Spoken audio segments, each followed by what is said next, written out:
What's the difference between COHB and ambient air levels? And then we'll talk about the difference between ambient air levels in the room and exhaust CO levels.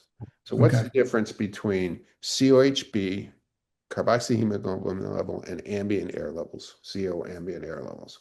Well, first of all, it's how they're expressed. COHV is expressed as a percentage, and ambient is expressed as parts per million. You often see that as ppm. And it just like sounds, ambient levels are the amount of carbon monoxide in parts per million in the air that you're breathing. So ambient means the air that we breathe, or the Correct. atmosphere we're in. Yes, if you look here, I'm in my office on the second floor of my barn. If somebody were to crank up my my tractor right now and let it run, the ambient levels in the air that I'm breathing right now would climb from zero to something that I don't want to be involved with, right? So it is the air. Everything that you see behind me is my office, and the air that I'm breathing is the ambient How do air. you know that the air in your office is zero? Well, because I've got a carbon monoxide alarm. It's digital. I know that the air in where I'm sitting right now is zero because I have my forensics carbon monoxide portable alarm and it says zero.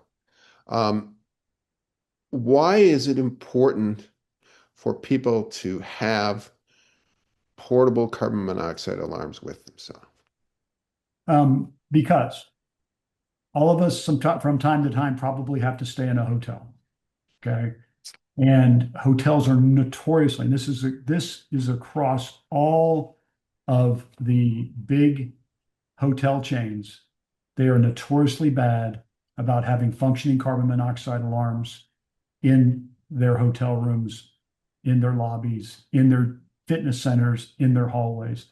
And they're also notoriously bad about conducting maintenance on their gas-fired appliances, as we've come to find out. So I don't go anywhere without my portable carbon monoxide alarm, ever. Do you have your portable carbon monoxide alarm in your office? I have one on my wall, and I have my portable one is in my suitcase, and I have another portable one by my All right. bedside, even What though I per don't have any gas-fired appliances in my home. I live in Florida. So what county are you in Florida? I'm in Gilchrist County. Okay, so how many offices in Gilchrist County do you think have a carbon monoxide alarm in them? I 1%? would, how many? What percentage of the offices in Gilchrist County have carbon monoxide alarms in them? I would guess less than 10%. So I live in Green Lake County, Wisconsin, adjacent to Winnebago County, Wisconsin. I'm guessing that less than 10% of the offices within a 50-mile radius of where I'm sitting have carbon monoxide alarms.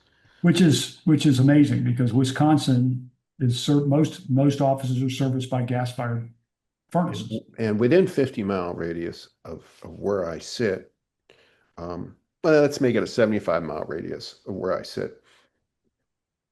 We had the severe poisoning at the office in Appleton, Wisconsin, where $13 million was ultimately paid to compensate the people, the number of people who worked in that office who got poisoned.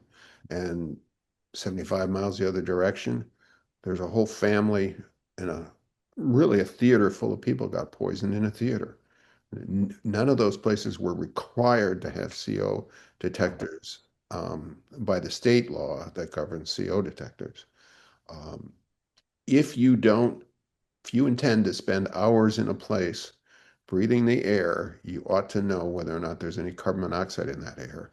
And one of the ironies I say every time I go into court, in one of these cases, I remind the court that there is no CO detector in the room that we are sitting in. And it's really, truly an extraordinary fact that the vast majority, overwhelming majority of our indoor spaces, except places where we sleep, don't have CO detectors.